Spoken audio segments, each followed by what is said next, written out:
La publicadora de música católica GIA presenta Cantando nuestra fe, formación para músicos litúrgicos. Acompáñenos durante 3 días de enriquecedores talleres de música litúrgica. El programa abarca una amplia gama de temas, ofreciendo valiosas oportunidades para aprender, reflexionar y orar. Entre sus distinguidos conferencistas están Leslie Palacios Castillo, Peter Collar y Julio de León. Además de los talleres, disfrutaremos de discursos de apertura, sesiones para cantar juntos nueva música litúrgica y conciertos nocturnos. La inscripción, servicios de alojamiento y plan de comidas son variados y muy accesibles. Este evento presencial se llevará a cabo en el North Central College, en Naperville, estado de Illinois, del 9 al 11 de julio del presente año. Para más información, visite nuestro sitio web giamusic.com o comuníquese a mi correo electrónico juliod@giamusic.com. No lo olvides, este verano, Cantando nuestra fe, formación para músicos litúrgicos. Te esperamos.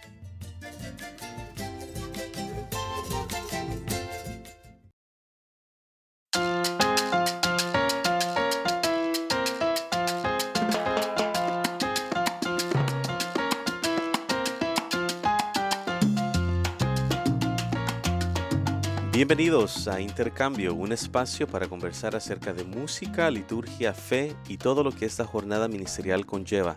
Soy su anfitrión, Julio de León. Hoy nos acompaña Marco López, cantautor y predicador católico chileno con más de 30 años de misión evangelizadora a través de la música. Autor del conocido canto Jesús está vivo, ha recorrido más de 20 países compartiendo su testimonio, su música y su fe. Actualmente dirige el proyecto Fe Mayor, enfocado en la formación de músicos católicos, y ha publicado 2 libros sobre el poder evangelizador de la música. También fue el compositor del himno oficial para la visita del Papa Francisco a Chiapas en 2016. Su misión, llevar a las personas a un encuentro personal con Jesús vivo a través de la música, la oración y el testimonio. Es un honor tenerte hoy con nosotros, a un referente de la música católica evangelizadora. Marco, bienvenido a Intercambio, gracias por acompañarnos. Julio, muchas gracias. Es un regalo poder compartir contigo este espacio y te agradezco de corazón el que hayas tenido la deferencia de invitarme. Pocos conocen, diría yo, tan cerca el poder de la música como herramienta misionera, como lo conoces tú, Marco. Y para comenzar esta conversación, me gustaría ir al corazón de tu ministerio y de este episodio con la siguiente pregunta. ¿Qué lugar consideras tú ocupa la música en la misión evangelizadora de la iglesia? Yo considero que siempre la música y la palabra de Dios, en eso es testigo de lo que voy a decir, siempre ha sido protagonista. En- no es no es, ¿cómo se llama? El fin, por supuesto, de la evangelización, pero es un puente, un medio importante para que la buena noticia del evangelio que proclamamos y que celebramos sea anunciado. Yo considero que en el corazón de Dios, y ahí voy con la palabra de Dios, la música siempre ha tenido un lugar importante como medio de encuentro con Él y como forma de expresar también su amor a nosotros y que nosotros podamos encontrar un lenguaje universal que nos permita decirle a Dios a veces lo que las palabras no son capaces de hacer. Entonces, desde esa perspectiva, siempre creo yo, digo fundamentado por la palabra de Dios, porque desde el Génesis hasta el Apocalipsis hay un montón de música en la Biblia todo el tiempo. Entonces, creo que si la palabra de Dios nos deja claro que la música es el gran medio que tenemos los seres humanos para comunicarnos, para relacionarnos, además de la palabra, por supuesto que yo considero que la música como herramienta evangelizadora es súper protagonista y súper importante de tenerla en cuenta para cualquier proyecto misionero evangelizador que nosotros como iglesia emprendamos. Realmente es un regalo de Dios, ¿no, Marco? Yo creo que nos emociona y lo puedo sentir en ti, de ver cómo en las Escrituras Dios utiliza ese medio también, ¿no? Los israelitas cantaban, Jesús cantaba himnos con sus discípulos también, los Mm. salmos, el rey David, la alabanza realmente está viva en la historia de la salvación nuestra, ¿no? Y también resaltar el hecho de que no solamente la música es un recurso estético o emocional, sino que, como bien tú lo dices, es un verdadero instrumento pastoral, ¿no? Que tiene ese poder de abrir los corazones para un encuentro con Dios. ¿Sabes qué? Te quería comentar, yo empecé muy chiquito a cantar en el templo, a los 10 años ya empecé a cantar en el coro de mi parroquia, en el grupo de la renovación carismática, yo entré al movimiento a los 11 años, o sea, toda la vida he estado acompañado de música, pero yo debo reconocer que mi primera etapa de 10 a 17 años, para mí la música no era importante, era como un hobby, me gustaba porque soy de familia de músicos, mi abuela canta, mi papá toca la guitarra, tenía un grupo versátil, etcétera, etcétera. O sea, la música y la fe siempre me abrazaron desde muy chiquito, pero para mí la música no era como un carisma, yo lo consideraba, y te voy a ser muy honesto, yo lo consideraba como un don ordinariamente barato, como para cantar así de hobby, para el templo, porque tampoco mi experiencia de fe era tan profunda como para tomarla más en serio. Además, mi papá, a quien quiero mucho, él tenía su rollo con la música, porque él siempre había querido ser músico y no le funcionó mucho sus planes. Entonces, como que había cierto dejo de frustración. Entonces, él si algo me decía, si hay algo que yo no quiero que seas en la vida, ni sacerdote ni músico, me decía. Y yo estaba en el templo, cantaba música para Dios, imagínate. Wow. Entonces, como que ese lenguaje de que de música te vas a morir de hambre, como que siempre me hizo como sentir que la música era eso, un don ordinariamente barato. Hasta me avergonzaba de hacer música. Y para mí cambió radicalmente todo cuando me empecé a involucrar, bueno, me involucraron diosidentemente a los 17 años en un proyecto de evangelización callejera. Un sacerdote de la diócesis de Valparaíso, yo soy de Chile, de la ciudad de donde soy yo, nos invitó a un grupo de jóvenes de diferentes parroquias a montar un ministerio de evangelización callejera y salir a las plazas, al zócalo de la ciudad, a cantar, a predicar con música, con teatro cristiano, con predicación. Y esa experiencia que para mí duró más o menos 3 años y que yo la marco como el arranque de mi apostolado, porque de ahí empecé a viajar sin todavía considerar siquiera la opción seria de dedicarme a la música. Desde ahí el Señor fue, a través del testimonio de las múltiples conversiones que fuimos viendo, sanaciones y tantas cosas que Dios iba haciendo en la gente, en la calle, a través de un canto y de tantas otras experiencias que vivimos, fue como hacerme descubrir que Dios verdaderamente había puesto en mi mano un arma poderosa, que no era un don ordinariamente barato, sino que era un arma que bien usada podía impactar profundamente la vida de la gente, y eso cambió radicalmente mi vida al punto de que mis proyectos que iban por otro lado, mis sueños, mis anhelos, que iban por otros lugares, nada que ver con la música, mudaron radicalmente a la música y a la evangelización como un proyecto de vida conjunto. Amén.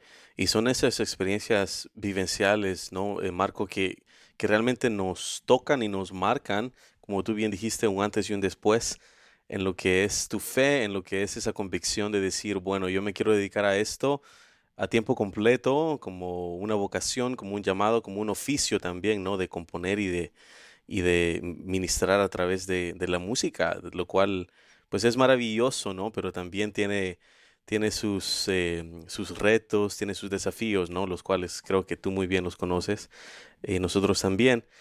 Y bueno, hoy por hoy te dedicas a esto, ¿no? A tiempo completo, a la música, a evangelizar a través de la música. Y me llama mucho la atención, Marco, que no solo tocas, no solo cantas, no solo ministras de esa manera, sino que también ha sido parte de tu preocupación pastoral el escribir a veces, dejar plasmado en papel y tinta lo que son tus experiencias, ¿no? Y tus reflexiones. Y tú has reflexionado ciertamente a fondo sobre todo esto, sobre este caminar, en un libro que lleva como título Una primavera espiritual para la música católica, donde tú nos compartes esas experiencias personales, tanto como el pensamiento de papas también, como Juan Pablo II o Juan XXIII, destacando que la música forma parte de una renovación espiritual en la iglesia, o es, al menos ese fue tu parecer en ese entonces, ¿no? Cuando escribiste el libro. Y yo quisiera saber, Marco, 15 años después de la publicación de ese libro, donde tú veías las cosas de esa manera, ¿cómo evaluarías el camino recorrido por la música católica como ese medio innovador al cual tú le apuntabas de evangelización? ¿Dónde se encuentra hoy por hoy la música evangelizadora católica? Mira, tengo un amigo evangelizador que dice que nuestra iglesia es una viejita gorda que camina lento pero muy seguro.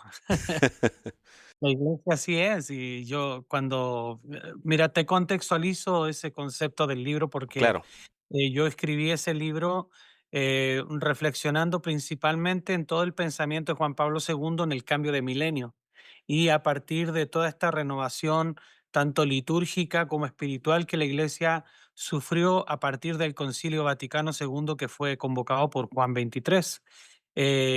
Y a partir de ahí, el Papa, con motivo del cambio de milenio y además del Concilio Vaticano, el Papa Juan Pablo II empezó a reflexionar en muchos escritos sobre esta idea de la primavera espiritual, de que la iglesia estaba viviendo como un invierno, un letargo, un adormecimiento que necesitó de un remesón profundo. Eso fue el Concilio Vaticano, que vino como a remover todas las estructuras, tanto litúrgicas como pastorales de la iglesia, y empezó un cambio radical en donde principalmente la reforma litúrgica y la participación activa de los laicos empezó a tener un protagonismo fundamental en esos últimos, del 65 para acá, pues estamos hablando de 70 años, pero cuando yo empecé a reflexionar esto, estábamos por ahí en los 50 años del concilio, y 50 suena como mucho tiempo, pero realmente 50 años frente a 2000 años de tradición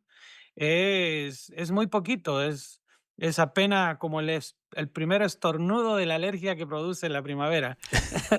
Entonces, en base a eso, yo hice esa reflexión, porque además a mí en mi país natal, en Chile, me tocó el trabajo de pionero en el ámbito de la evangelización, no tanto en el ámbito de la liturgia. Ahí sí hay gente que ha hecho, que ya venía haciendo cosas importantes a nivel de la música católica en Chile, pero a nivel de la evangelización, de lo que es salir del templo, llevar la evangelización en un modo más profético, eh, junto a una querida amiga chilena, cantautora también, Sandra Salas, fueron los que nos tocó abrir brecha, hacer camino y recibir todas los golpes que implica ser pionero, ¿no? Entonces, motivado por todo eso, nace como esta primera reflexión, que además es una reflexión que está tomada de una reflexión mayor que yo he venido haciendo desde el momento en que me involucré en la formación de músicos, que ya llevo muchos años también, que ha sido como un brazo muy importante en mi apostolado,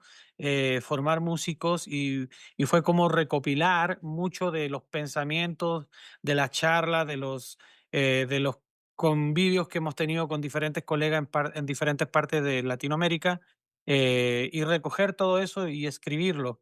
Luego nació un segundo libro, El poder de la música, precisamente así se llama, que es como una continuación, pero es como más de, es ir profundizando, pues ir a aguas profundas en la primera reflexión. Y lo que te podría decir yo respecto a eso es que obviamente yo miro hoy en día, para uno que le tocó ser pionero, que hoy en día hay un montón de recursos en la música católica y la evangelización que hace 15 años atrás no habían. Estos últimos 15 años ha habido una explosión tremenda. Yo, de decirte que yo la primera vez que grabé algo, lo grabé en un cassette, que muchos de los que van a estar escuchando ni tienen idea lo que es un cassette, imagínate. Entonces, de ahí para acá ha habido toda una evolución a nivel tecnológico, a nivel de recursos, a nivel material. Pero fíjate que yo creo, yo sí traigo una preocupación en mi corazón. Yo siento que últimamente, eh, se está diciendo poco. Se está cantando mucho, pero se está diciendo poco. No sé si me doy a Mm, entender. ujú. Eh, como es que hay mucho gloria y aleluya en nuestra letra, pero como es que siento que está faltando mucho el que nosotros los músicos católicos digamos algo más profundo, que entreguemos más sustancia en nuestro contenido. Creo que por ahí no estamos corriendo el peligro del emocionalismo y de la tendencia. Hoy en día, si la tendencia musical es el worship, pues todos quieren hacer worship. Si la tendencia musical, voy a inventar algo, es la cumbia, pues todos van a querer hacer cumbia. Creo que de repente también en eso nos falta ir contra la corriente y ser un poquito más, más profetas. El profeta, el trabajo, el oficio del profeta no es cómodo y a veces hoy en día que todo se rige por el like, por el view, a veces, preferimos no ser tan profetas para que tengamos mayor audiencia, y es una contradicción cuando se trata de evangelización. Entonces, por ahí creo que hay una involución. Lo miro porque conozco a los pioneros de la música católica. Conozco la música principalmente de los que compusieron después del Concilio Vaticano, años 70 para acá, y los primeros evangelizadores de Latinoamérica, Valverde, Ascoy, Poli, Sisa, Eugenio y tantos otros, con quien he tenido el gusto de compartir muchas misiones. Yo creo que había más sustancia en lo que cantábamos hace 15 años atrás a lo que se está diciendo hoy. Por ahí creo que sí siento yo que hay un peligro o un desafío que hay que atender. Dios tiene un mensaje de misericordia, un mensaje muy fuerte de amor, y yo pienso que una de las cosas que como músicos debemos promover es esa buena nueva, ¿no? Con alegría, del amor de Dios, de su misericordia, de su perdón, pero también ese amor tiene sus exigencias, por así decirlo, o tiene sus requisitos, ¿no? Se trata de ser mediadores del reino de Dios en este mundo, ¿no? A través de muchas cosas, a través de la justicia, a través de, como repito, la compasión, la empatía para con los más necesitados. Estoy seguro que tú y muchos de los que nos escuchan saben que el mensaje o uno de los mensajes centrales del Evangelio es esa opción que Jesús tuvo, la opción preferencial por los pobres de ese tiempo, lo cual también lo podemos traducir al día de hoy de muchas maneras. Podemos ver cómo todavía en la sociedad, en nuestro mundo, hay mucho sufrimiento, hay mucho dolor, y la música puede llegar a ser ese bálsamo, ¿no? Ese bálsamo de sanación, ese bálsamo de un mensaje de esperanza para los corazones. Marco, pues esa pregunta está muy interesante. Yo creo que vamos a seguir explorando un poquito este tema de la música católica, a dónde está y para dónde va, sobre todo a la conclusión de este episodio, pero me gustaría hacer un pequeño desvío aquí y hablar de otro aspecto muy interesante que me parece a mí de tu ministerio, que fue la creación de cantos eucarísticos y litúrgicos. Sabemos que componer para la liturgia también exige una mirada profunda, ¿verdad? Teológica y pastoral, muy de acuerdo a las normativas litúrgicas. Y en ese contexto yo quisiera saber cómo surgió en ti esa iniciativa de componer cantos eucarísticos, cantos para la liturgia, Marco. Sí, mira, eso yo debo decir que se lo debo principalmente a México, ¿eh? México es un país, profundamente eucarístico y mariano. Cuando yo llegué a México el año 2005, llegué a vivir aquí a esta tierra que me adoptó como uno más. Yo soy muy agradecido con lo que en Chile aconteció, con lo que viví como primera etapa de mi apostolado, de mi servicio musical, Claro, pero también debo reconocer que Chile es un país mucho más, ¿cómo te diré? Más, em, no tan religioso como es un país como México. Es un país mucho más secularizado en muchas cosas. Entonces, como que el arraigo respecto a la vida más religiosa no está como tan notoriamente pegado como sí en México. México, yo me acuerdo que desde que llegué, por ejemplo, algo que me pasó fue que desde el primer evento que yo tuve aquí en México, la primera vez que vine el año 2004, lo primero que me preguntaron, ¿a qué hora exponemos el Santísimo? Y yo me escandalicé porque en Chile eso era imposible, al menos en esta etapa. O sea, eso era algo como solamente pensado para el templo, para un ambiente muy litúrgico y solamente dirigido por un clérigo, por un sacerdote, Claro. pero laico. Sí, a mí me extrañaba porque además era, por lo mejor, me acuerdo que ese fue un concierto en Puebla que fue en un colegio. Entonces yo decía, ¿cómo van a sacar el Santísimo aquí? ¿Y quién lo va a poner? ¿Y qué quieren que diga yo? Y hoy por hoy, ya después de 20 años de estar aquí en México, yo no concibo mi vida pastoral sin la Eucaristía. Y eso, por eso te digo que eso se lo debo a México. Y a partir de ahí, junto a que con mi esposa Margarita, que ella ya estaba aquí en México trabajando en la formación de músicos, cuando yo la conocí, ella estaba a cargo de los ministerios de música de la diócesis de Culiacán, fue como potenciar ambos un proyecto en común, nació el proyecto Fe Mayor. Y mira, algo que abracé desde que nació Fe Mayor, porque primero nació como una revista de música católica con la que queríamos promover la música católica, pero eso fue mudándose más que a la promoción, a la formación de músicos, porque la gente empezamos a ver la necesidad de los músicos que andamos como huérfanos en la iglesia. Realmente los músicos no tenemos quien nos atienda o dirija. Muchos músicos cantan la misa el domingo y no hay más vida parroquial hasta el próximo domingo. Entonces, eh, como que vimos esa necesidad, la atendimos y a mí me obligó a meterme profundamente en el estudio de las encíclicas, todo lo que tuviera que ver sobre liturgia, sobre Eucaristía, sumergirme en el magisterio de la Iglesia, en lo que los santos padres de la Iglesia han dicho respecto a la Eucaristía, para mí fue como abrir un panorama que desconocía.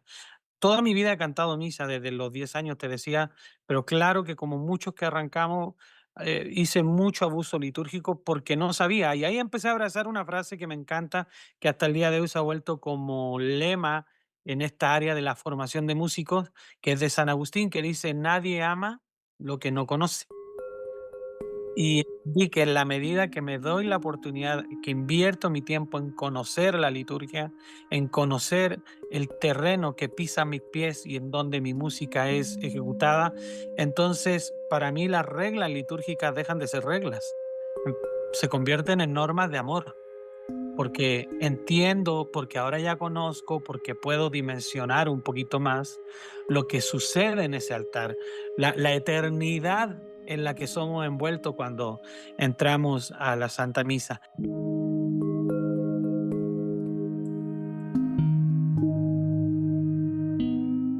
Y eso obviamente tiene que hacer que nuestra música se distinga y se ponga al nivel de lo eterno que estamos viviendo y eso por supuesto tiene una exigencia mayor en la forma, en el texto, en comparación con la música más religiosa que cantamos en cualquier otro ámbito de la vida pastoral de de nuestra iglesia, ¿no? Entonces, por ahí nace un poco y por supuesto que entre más fui leyendo, entre más fui masticando las encíclicas, libros, espiritualidades eucarísticas, por supuesto que mi música se empezó a empapar de Eucaristía y últimamente me es muy difícil componer algo que no tenga que ver con Eucaristía. Y claro, obviamente también hay cantos eucarísticos y hay cantos litúrgicos, porque ya en los cantos litúrgicos tendríamos que entrar ya, pues eso sería otro tema, pero que me imagino tú ya lo has platicado tantas veces con tu audiencia. em, que hay ciertas cuestiones que cuidar para que un canto lo sea. Y pues bueno, ahí también es un bonito ejercicio de humildad para nosotros, los compositores, que a veces no tenemos como esta libertad, entre comillas, de decir lo que queramos, sino que eh, aliarnos con lo que la liturgia de nuestra iglesia nos dice que hay que cantar, nos pide cantar. Y eso también es bonito como compositor, eh, musicalizar textos litúrgicos tan hermosos que son tan propios de la universalidad de nuestra iglesia, también es un privilegio. Son como dos áreas que siempre es bonito explorar, tanto la evangelización, la adoración, la música más religiosa, más piadosa, como esta área más litúrgica que nos exige también a nosotros una atención mayor y sublime. Claro, has tocado puntos muy importantes, Marco. Yo creo que uno de ellos es el punto de que no se trata solamente de conocer, como tú dices, las reglas o las normativas litúrgicas y respetarlas literalmente religiosamente porque eso es lo que es, sino que realmente cuando tú te enamoras de la Eucaristía es cuando comprendes, ¿no? Que cuando te acercas a la liturgia estás participando en ese banquete celestial donde la iglesia entera se une para adorar y glorificar a Cristo resucitado. Entonces yo creo que esa es la gran diferencia, ¿no? Que hacen nuestros corazones cuando comprendemos a profundidad el rol que nosotros estamos desempeñando y de qué se trata realmente la Eucaristía, ¿no? Que es un darse de Dios para con nosotros. Marco, a lo largo de los años también en tu ministerio hemos visto, y tú ya apuntaste un poquito a eso, que no solo evangelizas a través de la música, a través de la composición, sino que también te has preocupado por la formación de quienes hacen posible este ministerio de la música. ¿Cómo fue? Ya nos contaste un poco, pero cuéntanos más, ¿cómo fue el apostolado de la formación de músicos católicos? ¿Cómo fue tomando un enfoque central en tu ministerio, ¿no? Y cuéntanos cuáles han sido esas iniciativas de mayor peso, si así se les puede llamar, que tú has impulsado, ¿no? ¿Cuáles son esos frutos y por qué le sigues apostando a este aspecto formativo de los músicos en la Iglesia Católica? Claro, sería profundizar algo que ya te estaba diciendo respecto a que nadie ama lo que no conoce.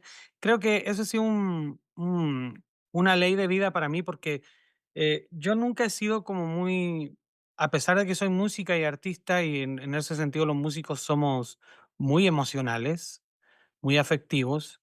Sí creo que tengo algo de racional a la hora de mi experiencia de Dios. Para mí la experiencia de Dios no pasa por un suceso, sino por un proceso. Creo que cuando uno entiende la experiencia de encontrarse con Dios y de vivir su fe como un proceso, entiende que hay ciertos recorridos que hacer en la vida de la experiencia de Dios y yo desde esa perspectiva siempre he cuidado la sustancia, siempre desde chiquito, siempre me pregunté, porque yo vengo de un país, mira, yo a veces hago broma aquí con los mexicanos, porque los mexicanos, y yo los quiero mucho, son muy emocionales, me encantan, porque es algo que nosotros los chilenos no tenemos tanto. Los chilenos somos como muy racionales, quizás porque es un país muy frío, somos más de cabeza pensante, pero a veces ser tan pensante, el sobrepensamiento a veces te hace detenerte y no hacer nada. Tanto lo piensas que no haces, Te ¿verdad? congelas, literalmente. Hola, y yo creo que los chilenos de cierta manera somos así. Entonces yo la broma que siempre hago cuando me preguntan cuál es la diferencia entre un católico mexicano y un católico chileno, le digo yo, es que al católico mexicano usted le dice, ¿cuántos dicen amén? Y todo el mundo grita, amén. Al chileno le dicen, ¿cuántos dicen amén? Y todos los chilenos te van a preguntar primero, o te van a decir, primero explícame por qué tengo que decir amén, y luego lo grito. Racionalizar todo. Como yo traigo un poquito de eso, tengo una mezcla ya bastante bonita, porque ya llevo 20 años aquí en México. Me encanta la cultura mexicana, me encanta convivir aquí con la experiencia mexicana. Eh, no soy de dejarme llevar mucho por la emoción, a eso voy, ¿me entiendes? Ujú. Soy muy de emociones, no considero que nuestra experiencia de Dios tenga que ser aunque no hay que anular las emociones son parte, lees solamente a los salmistas y te dan cuenta que los salmos están llenos de emociones, pero no al punto de que las emociones te gobiernen o te dictaminen tu experiencia de Dios, sino que también tener un sano equilibrio con la razón, y a mí en esa área de la razón siempre he buscado dar fundamento de la fe que canto y profeso. Entonces, yo siempre he leído mucho, siempre me ha gustado formarme mucho y como para mí esa experiencia, para mí leer un libro es tan delicioso como tomarme una copa de vino, eh, y es algo que disfruto y obviamente uno siempre quiere compartir lo que uno disfruta. Entonces, por supuesto que en Chile fue como muy natural que además de cantar, yo quisiera que otros conocieran lo que yo estaba conociendo de la liturgia, de la música, de la fe, y siempre me sentí muy llamado, estudié pedagogía en mis primeros años, entonces siempre fue como muy de la mano la enseñanza, el compartir conocimiento, el no guardarme para mí, el no engordar solo, ¿me entiendes? Y luego, eso fue tomando forma en Chile porque a mí la pastoral de la diócesis de Valparaíso, la pastoral juvenil, me encargó el trabajo durante muchos años de formar a los coros parroquiales y ahí empezó como toda una aventura. Y esa formación y ese trabajo formativo que ya estábamos haciendo en Chile fue el que me trajo a México. Yo a México llegué a vivir porque la diócesis de Puebla, además de que tenía muchas invitaciones de México a cada rato, la diócesis de Puebla me ofrece la oportunidad de venir una temporada a ayudarles a formar una escuela permanente de músicos católicos ahí en la diócesis para el movimiento de la renovación carismática. Entonces, la formación fue de alguna manera, o quien nos no quien me encontró con mi señora, Margarita, mi esposa, yo la conocí en el primer Congreso Nacional de Músicos de la Renovación Carismática, donde yo vine a predicar, y ella era parte de toda el mitote organizativo que había ahí. Mira, Conocimos, y cuando nos casamos, como que teníamos muy claro que esta experiencia que a ambos nos gustaba formar y compartir, eso además de formar una familia, que era la razón principal por la que nos casamos, obviamente, por lo que hicimos esta alianza, también sentíamos que Dios traía ese as bajo la manga con nosotros. Y se convirtió en una revista de música que nació el año 2006, Fe Mayor le pusimos, como con este concepto del Fa mayor, pero esto con fe. sí, Y muy luego único, muy... lo que sucedió ahí. Estoy tratando de ser muy rápido porque son muchas cosas, pero lo que sucedió ahí fue que yo involucré a muchos amigos cantantes, Martín Valverde, Ascoy, Poli, un montón de gente que empezó a escribir en la revista. Y esa revista la empezamos a distribuir aquí en México. Y nos llegaban correos, todavía no estaban las redes tan avanzadas, pero ahí el correo, el Hotmail ya estaba ahí, estaba a punto. Entonces, todo el mundo nos escribía por ahí: "Oye, qué lindo todo lo que nos dicen, ¿por qué eso no lo comparten en vivo y en directo?". Y tanto nos lo pidieron que el año 2009 nos animamos a hacer el primer retiro de músicos aquí en la ciudad de Guadalajara, donde radico actualmente, en el que estuvo Martín Valverde y alguna otra gente más que nos echó mucho la mano con todo el inicio de todo este proyecto. Y eso, desde ese primer retiro hasta ahora, hemos trabajado en la formación, te puedo decir sin exagerar, en la formación de más de 15.000 músicos en Hispanoamérica, Wow, tanto a nivel presencial como a nivel virtual en los diferentes proyectos. Creo que Fe Mayor ha sido como el gran fruto que ha nacido de todo este deseo que siempre en mi vida ha habido de compartir la experiencia, de no guardármela, de no esconder la lámpara debajo de la mesa, como dice la palabra de Dios.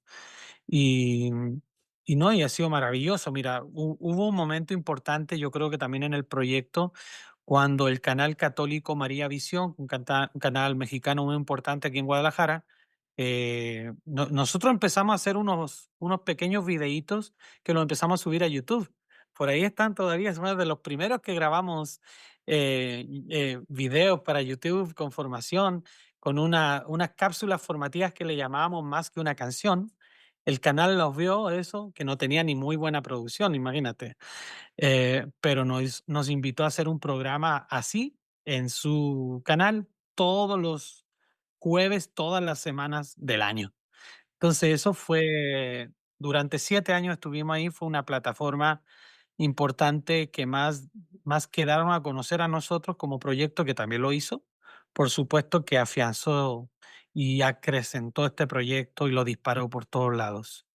Y te digo, actualmente así seguimos. Para mí es tan importante subirme a un escenario a predicar la palabra de Dios con música, es tan importante como dirigir una hora santa y adorar a mi Señor, es tan importante como lo es también, al mismo nivel lo pongo, formar músico y compartir toda esta riqueza que hemos ido recibiendo a lo largo de los años. amén.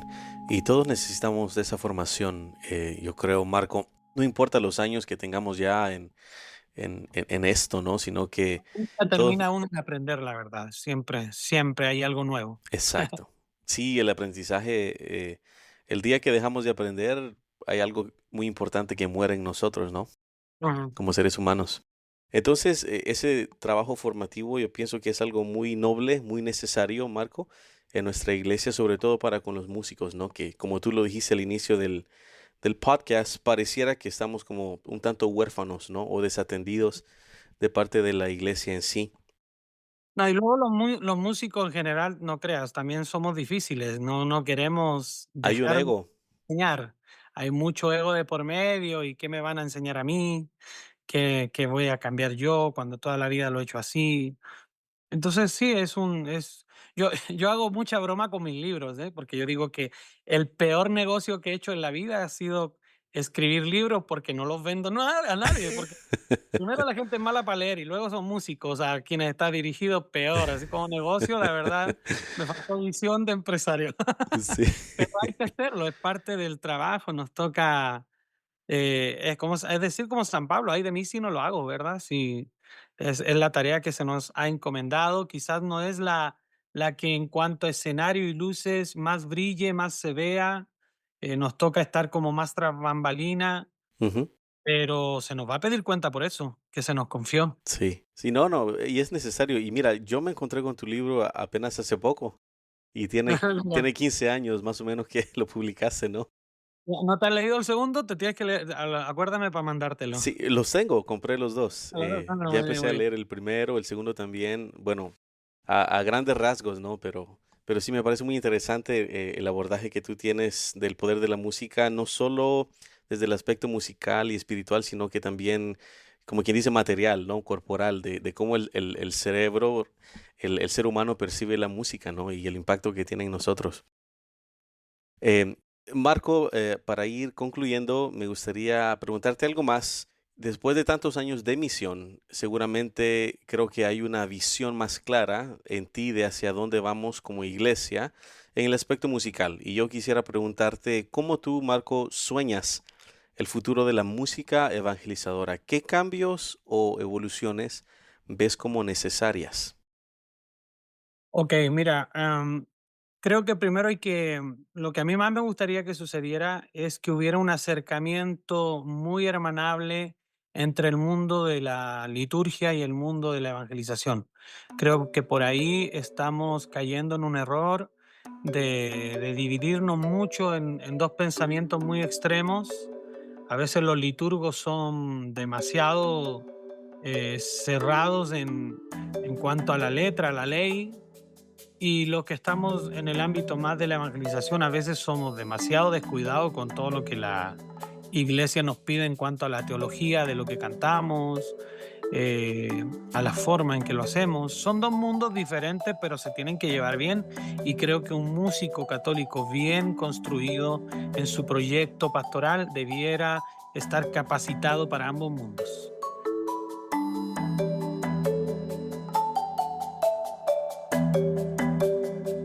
Creo que por ahí tenemos que trabajar mucho para que estos dos mundos se encuentren de una manera más hermanable, más amiga.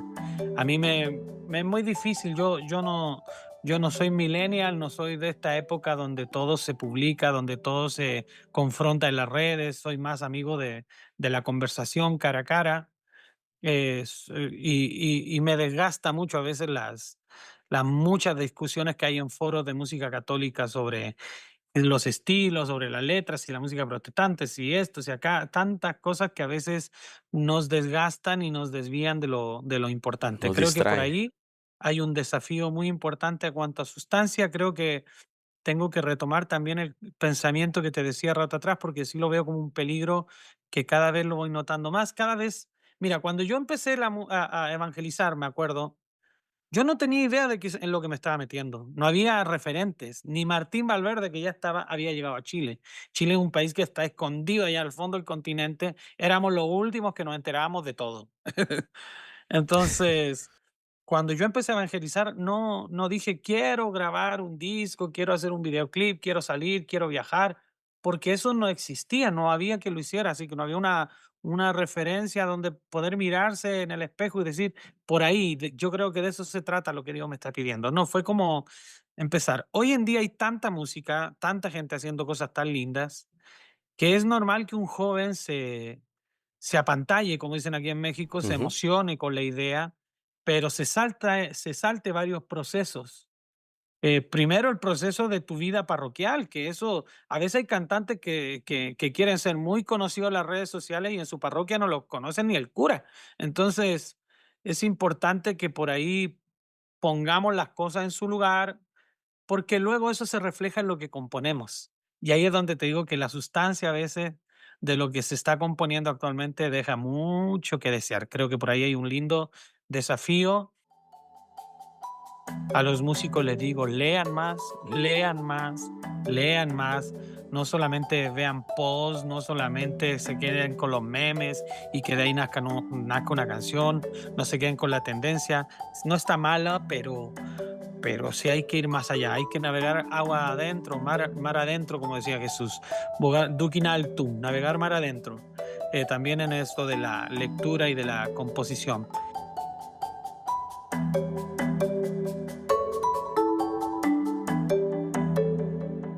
Ahí tenemos una tarea importante de encontrar un sano equilibrio. Tengo un buen amigo, conversaba de esto el año pasado con Jorge Luis Borges, un compositor ecuatoriano que compuso este canto muy reconocido de Señor Jesús, mi Salvador, amor eterno, amor divino, una canción para la comunión que también tiene su controversia, pero él es uno de los compositores que más ha aportado a mi música y un productor de música católica muy interesante y trabaja en la Sony Music y así. Entonces, como es un productor secular que tiene mucha experiencia, yo le decía, es que la sustancia, y él me decía, sí, pero la sustancia con arte, la sustancia con poesía, no tiene por qué pelearse ambas cosas. Puede haber sustancia sin que sea tan cabezona que al punto la gente, ya tú sabes que hoy en día los chavos, si a los 5 segundos algo no le interesó, a lo que sigue. Sí,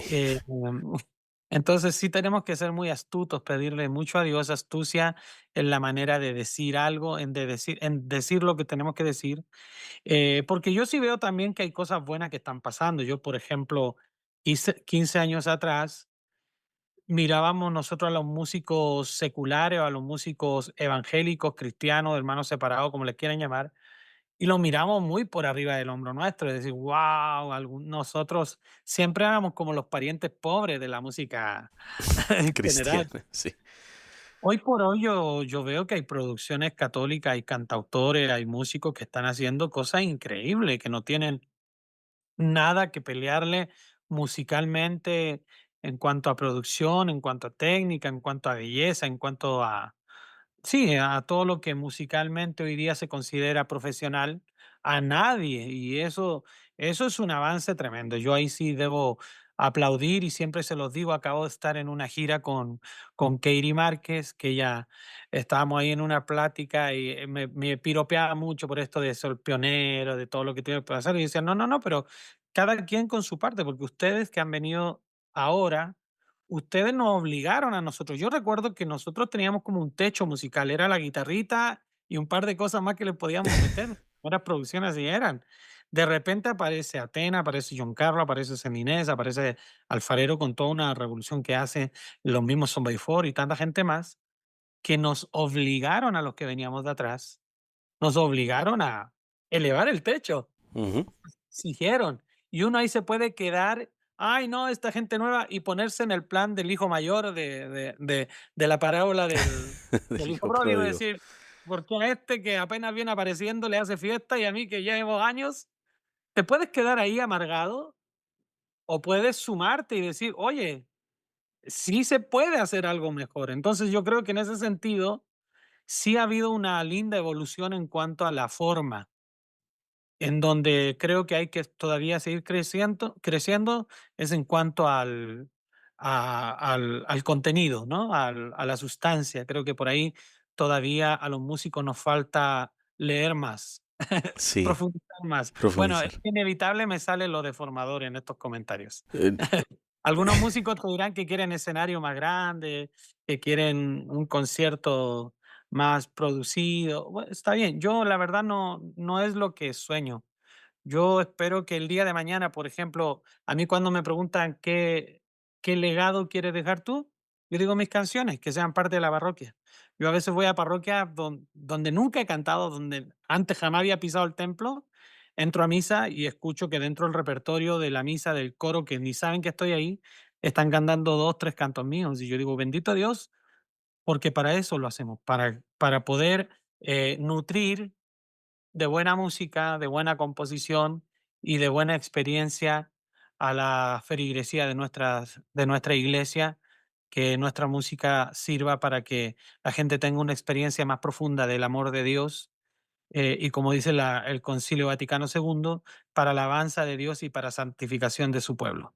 Y si eso lo logramos, aunque mi nombre quede ahí en el limbo de los 1000 cantantes que habemos actualmente, por mí no es problema. Si mis canciones quedan ahí como parte del repertorio de la parroquia, de la comunidad, yo digo, pues tarea cumplida, la gloria es para Dios, no para el burro, ¿no? El burro nomás lo cargamos, pero las palmas son para el rey. Así que por ahí está mi anhelo, mi deseo, lo que sueño, como veo para dónde debiéramos ir evolucionando. Amén. Marco, ha sido un placer conversar contigo, profundizar, ¿no?, en esos temas que hemos ido desarrollando a lo largo de este diálogo. Como es de costumbre, quisiéramos concluir con una oración, así que te invito a ti, Marco, y a los que nos están escuchando, a que se unan con nosotros en esta oración. Dios, Padre de la misericordia, Padre de bondad y de perdón, te damos gracias por el llamado que nos has hecho a cada uno de nosotros a servir a tu pueblo por medio de la alabanza, por medio de la música. Señor, tú que eres el autor de la vida, el autor y creador de la música, nos invitas de una manera muy, muy bella a convertirnos en artífices de este bello medio de comunicación, Señor, que es la música, que es la oración cantada. Realmente, Dios, qué detalle has tenido con nosotros al llamarnos a seguirte, a ser discípulos y amigos tuyos. Padre, te pedimos por la vida de Marco y por su ministerio, el cual ya ha dado mucho fruto, pero te pedimos que lo sigas bendiciendo y ungiendo, Dios, para que nosotros, tu pueblo, podamos ver tu rostro a través de la música de Marco, a través de sus composiciones. Bendice a su familia y a sus seres queridos. Que tu Espíritu Santo los llene de paz y abundantes bendiciones en su hogar. Todo esto te lo pedimos por Cristo nuestro Señor. Amén. Amén. Marco, gracias por compartir con nosotros no solo de tu experiencia, sino también de tu visión, ¿no?, clara y esperanzadora sobre el poder de la música en la vida de la iglesia. Así que gracias por todo eso, que el Espíritu Santo te siga guiando, tu misión y la de tantos músicos que también nos escuchan y que como tú hacen pues del canto una ofrenda, ¿no?, y un puente hacia Jesús vivo. ¿Algo más que compartir para despedirte, Marco? No, muchas gracias, Julio, a ti por la invitación. Te escucho hablar y digo que hay mucha comunión entre tú y yo. Se nota que también hemos leído lo mismo, que estamos ahí en esa sintonía. Cuando hablas de artífice, pienso en Juan Pablo II y la carta a los artistas.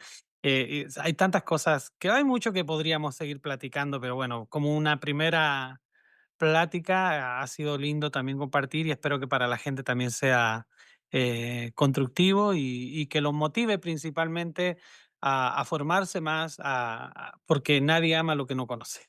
Así es. Y a manera de resumen, pues hoy nos quedamos con una gran certeza, ¿no? Que la música en la iglesia, si bien es arte, no solamente es eso, sino que es misión, es un instrumento pastoral que prepara los corazones para el encuentro con Dios. A través de la liturgia también, otro tema que tocamos, la formación y la evangelización. La música católica vive una primavera espiritual y la continúa viviendo, ¿no? De diferentes maneras quizá. Pero pues que sigamos soñando, ese es el mensaje, que sigamos soñando con una iglesia y trabajando en una iglesia donde la música no solo suene, sino que transforme. Y bueno, esto ha sido un episodio más de Intercambio, traído a ustedes gracias a GIA Publications. Envíenos sus inquietudes o sugerencias y suscríbanse a nuestro podcast para que sigan siendo parte de esta conversación, siempre unidos, siempre en conjunto. Hasta la próxima.